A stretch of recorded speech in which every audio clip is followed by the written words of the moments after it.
Hello everyone, welcome to पूरी Priyamda classes.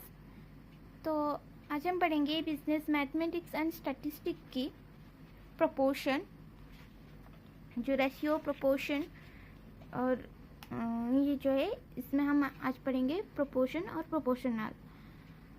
Proportion है का मतलब क्या है ना, if two ratios are equal then we say that the two ratios are in proportion.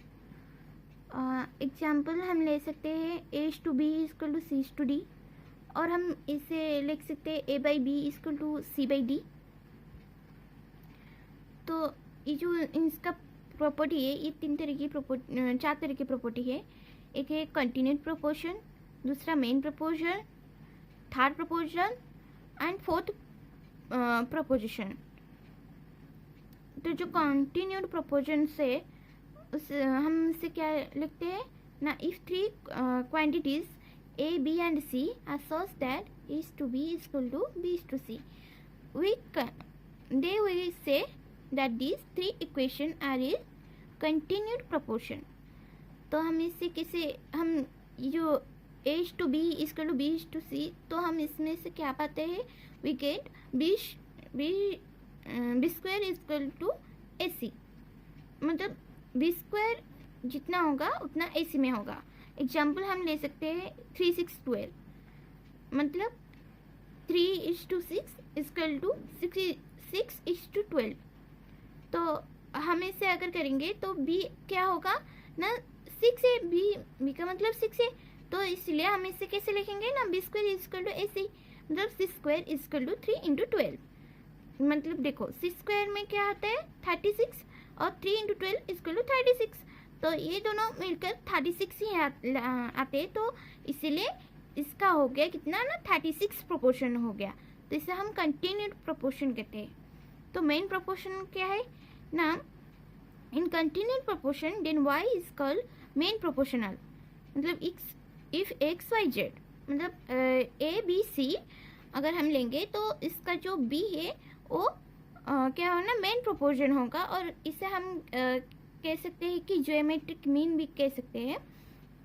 तो अगर हम इसे निकालेंगे तो ये किस तरह से होगा ना, B square equal to A सी, और अगर हम इसे क्या लिख सकते हैं ना, बी इक्वल टू, मतलब एक सिंगल बी को निकालने के लिए ए सी का रूट होना होगा, तभी एक मतलब बी का वैल्यू निकल सकता है।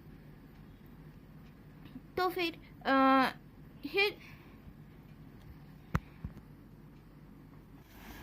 तो अगर कोई हमें हम एक एग्जांपल लेते हैं मेन प्रोपोर्शन की,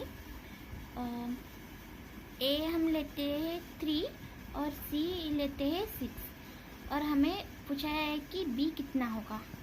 तो हम क्या लिखेंगे, B square equal to A C, मतलब ए इंटू सी।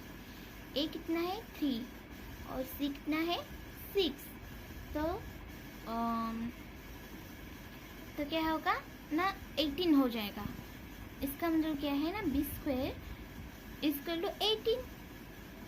तो हम इसे कैसे लिखेंगे ना, बी इक्वल टू 18 रूट लिख सकते हैं, या फिर ए सी रूट भी लिख सकते हैं अगर इसका हम फार्मूला लिखेंगे तो फिर थर्ड प्रोपोर्शन क्या है, प्रोपोर्शन क्या है ना, हमें दिया गया है 3, मतलब हम ए को ले लेते हैं 3 और बी को ले लेते हैं 6, और हमें सी पूछा गया है कि कितना होगा। इससे हम थर्ड प्रोपोर्शन कहते हैं। तो कितना होगा ना, A by B equals to B by C, ये जो है थर्ड प्रोपोर्शन है, और हमें सी पूछा गया है। तो इसे हम कैसे लिखेंगे, 3/6 इक्वल टू 6/c। तो हम इसे क्या लिखेंगे, 6 स्क्वायर, मतलब 6 का स्क्वायर, और इक्वल टू कितना, 3 × सी। कैसे करेंगे, उसके बाद क्या करेंगे ना, जो सी है 3c इक्वल टू कितना 36। तो ये जो 36 है 36/3, तो कितना हो जाएगा 12। तो जो 12 है वो सी का वैल्यू है। तो ये हो गया थर्ड प्रोपोर्शन। तो फोर्थ प्रोपोर्शन में क्या होगा कि हम ले लेते हैं 3 6, ए को हम ले लेते हैं 3, बी को ले लेते हैं 6 और जो सी है उसे हम ले लेते हैं 12। और हमें पूछा गया है कि डी कितना होगा, मतलब डी का वैल्यू कितना होगा। तो हम किस तरह से लिखेंगे ना, जो ये होता है ये हम किस तरह से लिखेंगे, H/B इक्वल्स टू C/D।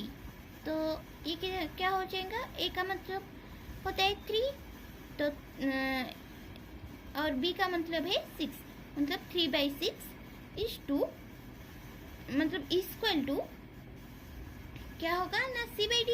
सी का वैल्यू है 12, तो 12/D। तो इस तरह से हम फोर्थ प्रोपोर्शन निकालेंगे। तो कितना हो जाएगा, D इक्वल्स टू क्या होगा,